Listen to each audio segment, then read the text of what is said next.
छत्तीसगढ़ और उड़ीसा सालों से एक नदी के पानी के लिए आपस में लड़ रहे हैं और वो नदी है महानदी। उड़ीसा का कहना है कि छत्तीसगढ़ ने महासमुंद पर जगह जगह बैराजेस बनाकर नॉन मॉनसून महीनों में उनका पानी रोक दिया है, जिससे उनके किसानों और हीराकुंड डैम को नुकसान हो रहा है।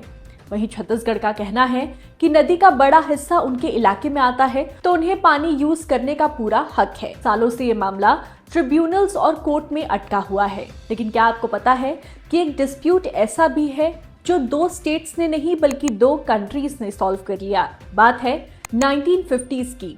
यूरोप में फ्रांस और स्पेन के बीच ऐसा ही वाटर डिस्प्यूट हुआ जिसे लेक लानोक्स केस कहा जाता है। फ्रांस की टेरिटरी में यह लेक है। इसका पानी आगे चलकर कैरोल रिवर के जरिए स्पेन में जाता था, जहां से किसान इस पर निर्भर थे। फ्रांस ने लेक लानोक्स पर डैम बनाकर उसके पानी को दूसरी तरफ मोड़कर हाइड्रो पावर स्टेशन बनाने का प्लान बनाया, पर पहले ही स्पेन को क्लियर कर दिया था कि वो एक अंडरग्राउंड टनल के जरिए कैरोल रिवर में स्पेन बॉर्डर से पहले ही उतना ही पानी वापस डाल देगा। पर फिर क्या था, स्पेन नाराज हो गया। स्पेन का कहना था कि फ्रांस बिना स्पेन के मंजूरी के पानी दूसरी तरफ डाइवर्ट नहीं कर सकता जब तक स्पेन हाँ ना कहे। ये मामला गया इंटरनेशनल आर्बिट्रल कोर्ट में, लेकिन फ्रांस ने कोई जिद नहीं पकड़ी। उन्होंने एक इंजीनियरिंग सॉल्यूशन निकाला। पहला ये था कि फ्रांस ने स्पेन को गारंटी दी कि साल में कम से कम 20 मिलियन क्यूबिक मीटर्स पानी उन्हें हर हालत में मिलेगा। दूसरा ये था कि दोनों देशों के इंजीनियर्स की एक जॉइंट कमीशन बनाई गई जो रियल टाइम में पानी के फ्लो पर नजर रखती थी। तीसरा ये था कि फ्रांस में प्रोजेक्ट साइट पर स्पेन के काउंसलर ऑफिशियल्स को आने जाने और इंस्पेक्शन करने की इजाजत दी गई।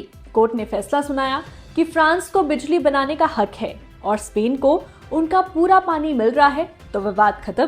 तो अब सवाल ये उठता है कि छत्तीसगढ़ और उड़ीसा इससे क्या सीख सकते हैं। तो पहला ये कि उड़ीसा ये नहीं कह सकता कि छत्तीसगढ़ कोई बराज नहीं बना सकता।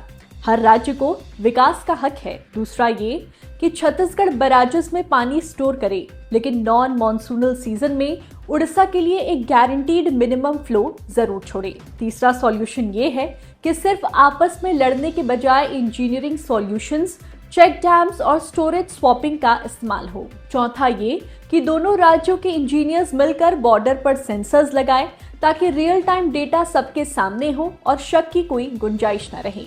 क्योंकि इंडिया में सिर्फ महानदी की बात नहीं है, यहाँ ऐसे कई पानी के विवाद हैं जो सालों से पेंडिंग है। जब इस डिस्प्यूट को दो कंट्रीज सॉल्व कर सकती हैं, तो एक ही कंट्री के दो स्टेट्स क्यों नहीं।